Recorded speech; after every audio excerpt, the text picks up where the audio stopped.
Good morning, loved ones. Most loved, I'd like to read you a bit from Oswald Chambers' book, His Utmost for His Highest.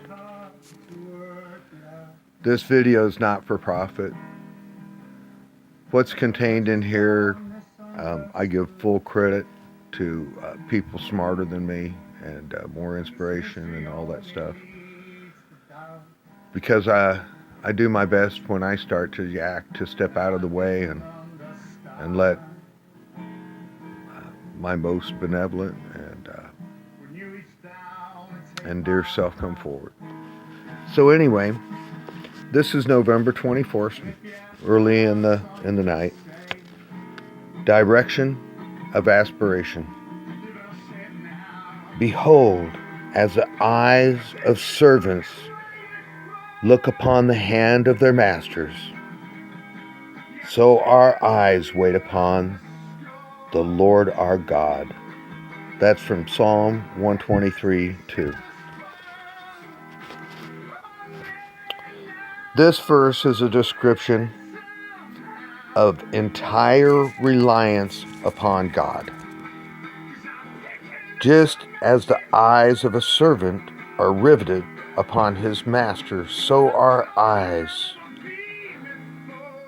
up unto God, and our knowledge of his countenance is gained. Isaiah 53:1. Spiritual leakage begins when we cease to lift up our eyes unto him. The leakage comes not so much through trouble on the outside as in the imagination.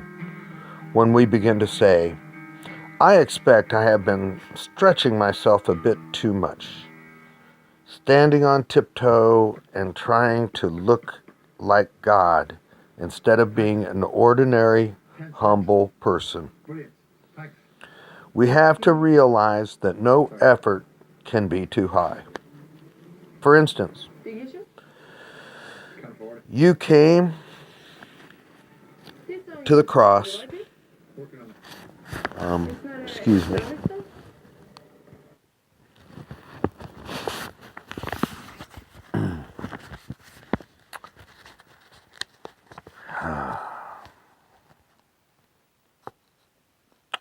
Don't be a fool. Okay, sorry. Maybe you have come to this conclusion. Weeks have gone by, and then years, and maybe you slowly coming to the conclusion, well, after all,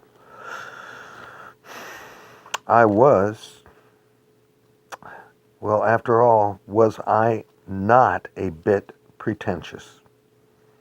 Was I not taking a stand a bit too high? Your rational friends come and say, don't be a fool. We knew you when you talked about their spiritual awakening and that it was a passing impulse. You can't keep up the strain. God doesn't expect you to. And you say, well, I suppose I was expecting too much. It sounds humble to say it, but it means that reliance on God has gone and the reliance on worldly opinion has come in. The danger is lest no longer relying on God, you ignore the lifting up your eyes unto him. Only when God brings you to a sudden halt will you realize how you have been losing out. Whenever there is leakage, remedy it immediately. Recognize that something has been coming between you and God, and get it readjusted at once. I love this guy. I don't have the same visualization in my relationship. I feel that God is right in the trenches with me, and at the same time sees every point of view, every perspective. That the door is on my side, and when I close that door, the world gets closed in on me quickly. I have to fellowship, and my fellowship is more less of a religion and more of a relationship. I went through a process as a licensed minister in the Gospel Lifeline back in 1994. And 95, I was supposed to become a ordained minister with the Lifeline. They decided to hold me off a year because in 1995 I had walked across the United States. On the 4th of July, my wife divorced me for good reason. It wasn't just that.